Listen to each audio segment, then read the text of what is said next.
right, we're here at my indoor worm bin,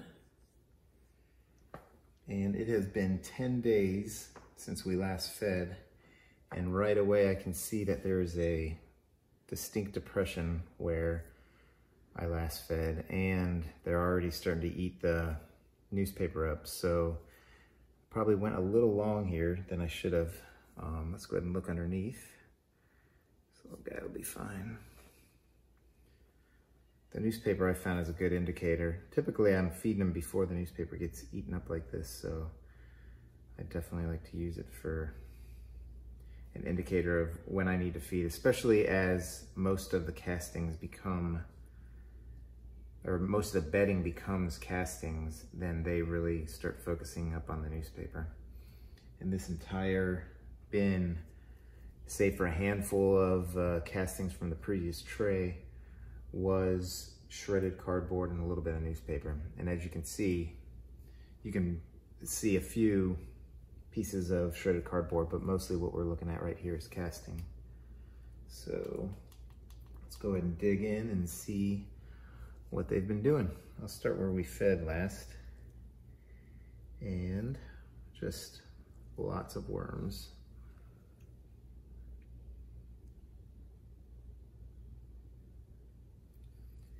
Just as soon as I dig in,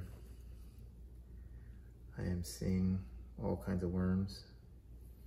And I'm seeing the toilet paper rolls too. I pull that right out. They have definitely, I don't know if you can see inside here, but you know, I didn't fill these with dirt. They filled them up with dirt as they're squirming by. So they definitely like to tunnel and eat those. And I had been putting down shredded cardboard as bedding every time I feed. So we're seeing some of that too. Lots of worms coming throughout. Oh, here's a bit of a worm ball right here. Just absolutely teeming with worms, and you can see a little bit of food still in there. So I think the last time I had been talking about temperature, and I checked the temperature of this one, and it did not go up into the low 90s like the other ones had. So I think whatever I've been doing the last time worked versus how I had fed a couple times ago. But just really good healthy worms here. I think I've got a mix of red wiggler and blue worms. Just based on, like, this one right here to me looks like a red wiggler, whereas maybe this guy is a blue worm. Hard to tell.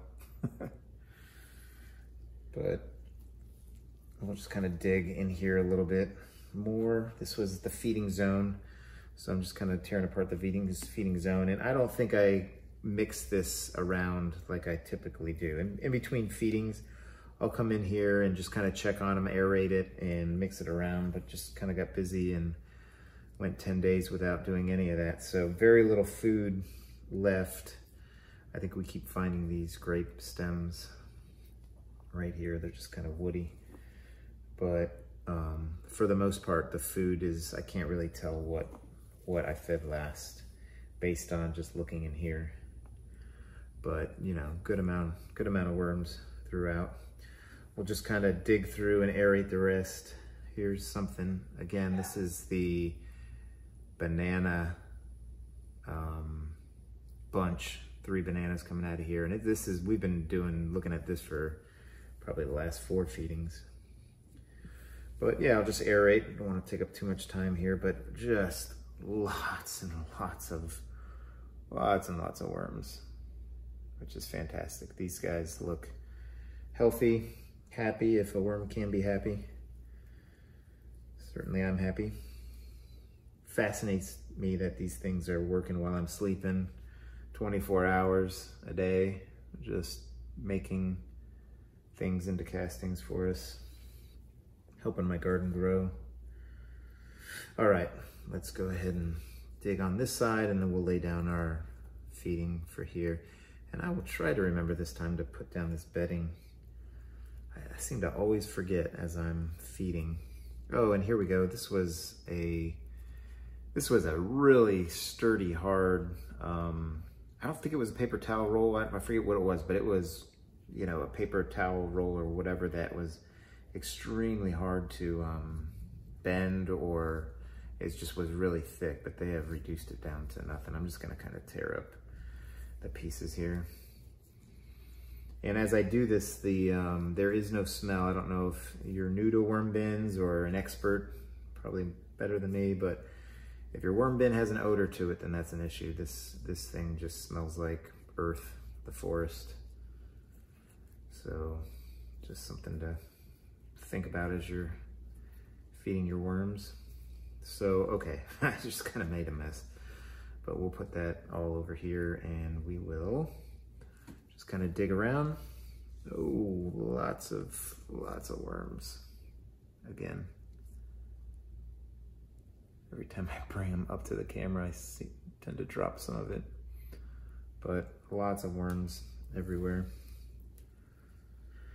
All right, I'll just continue to aerate. And by aerate, I'm just, you know, mixing up the feeding. Not something you want to do every day, maybe in between feedings once a week. And I don't even know if it's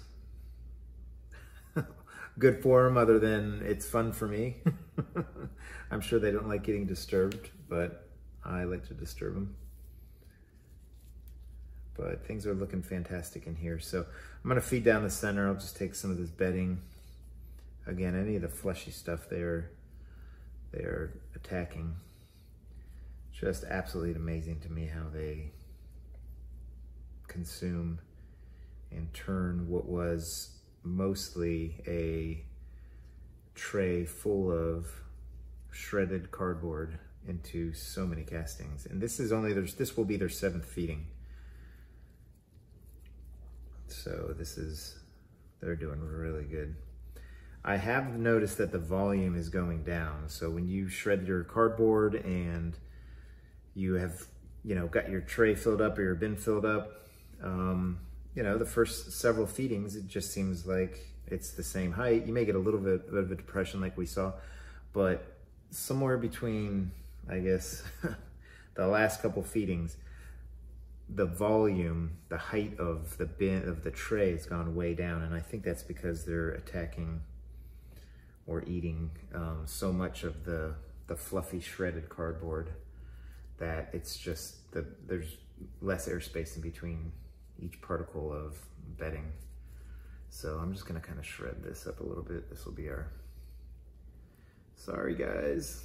Oh man, they really made a home in there and then I just destroyed it. But I'm just gonna kind of create more surface area by shredding, tearing up this a little bit.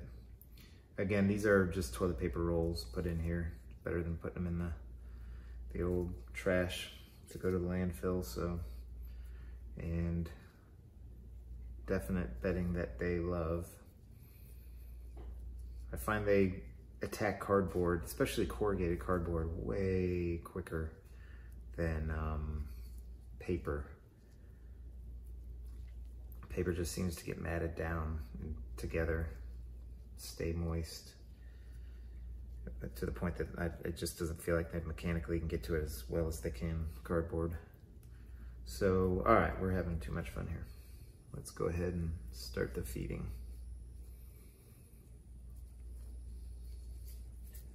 All right, I am gonna put, I think the last feeding I said that I was gonna not do any more bedding, that I was just gonna try and keep it to just kitchen scraps, etc. But the volume went down so much that I wanna keep this bin going longer than I had planned, or this tray longer than I had planned, so that I can get more actual volume of castings in here. So we'll go ahead and lay down some carrot tops right here. This is just from my garden, which I love. Obviously gardening, but then putting stuff from the garden back in, recycling it. some apples, pepper tops, tomatoes, lots of tomatoes and carrots. Kellogg's breakfast tomatoes that split when it rained a lot here. Kind of drove me nuts. I'm not going to put a whole lot of tomatoes in here. They tend to be a little, too much acidic food. They'll eat anything, but I just find that too much acidic food just doesn't get decomposed or doesn't get eaten by them as quick. So that's a pretty good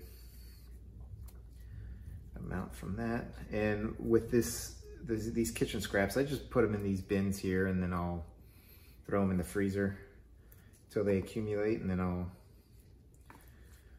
feed them to the worms. And I'm gonna give them a pretty hefty, there's a pepper that just went too long on the vine. But yeah, after they get frozen, kind of mechanically breaks down the vegetables themselves, and then they thaw out, or sometimes I'll put them in frozen. But that seems like a pretty good feeding. Maybe just a little bit more of this carrot. I think you saw that they didn't get through this part, the stringy part, as quick. It takes them a little bit longer to break that down. But we'll go ahead and do our coffee, tea. Spent coffee and tea, I should say. I'm not putting straight coffee grounds. Supposedly, straight coffee grounds are acidic, and as the water goes through them, it takes the acidity out into your coffee, so the grounds are more of neutral. Someone can correct me on that if they want, but there's our grit, which is just pulverized eggshells. And from here, we'll just go ahead and vary it back up, and we will be done. If you enjoyed the video or these videos, go ahead and hit the like button. I appreciate it. Subscribe to my channel, and if you hit the bell icon, you'll be notified when I put a new video up. And I try and put these up every time I feed, which is roughly once a week, although like I said, it's been 10 days. Yeah, here, I don't know if you can tell the depth, but there is where the lower part, and then the upper part is here, and then again here. As far as how deep the bin is, the volume has gone way down because they are just hunkering, eating through that bedding. But that will about do it. I'll go ahead and put the newspaper back on if I can figure out how I had it on in the first place. And again, I like the newspaper on the top as kind of a shield one. Sometimes I'll leave the lid off just to kind of get some air in here, dry things out a little bit. But I also like it because then I can tell if I am under or overfeeding the worms. We'll put this section on, and that will be it for this indoor worm bin feeding of my Vermihut system.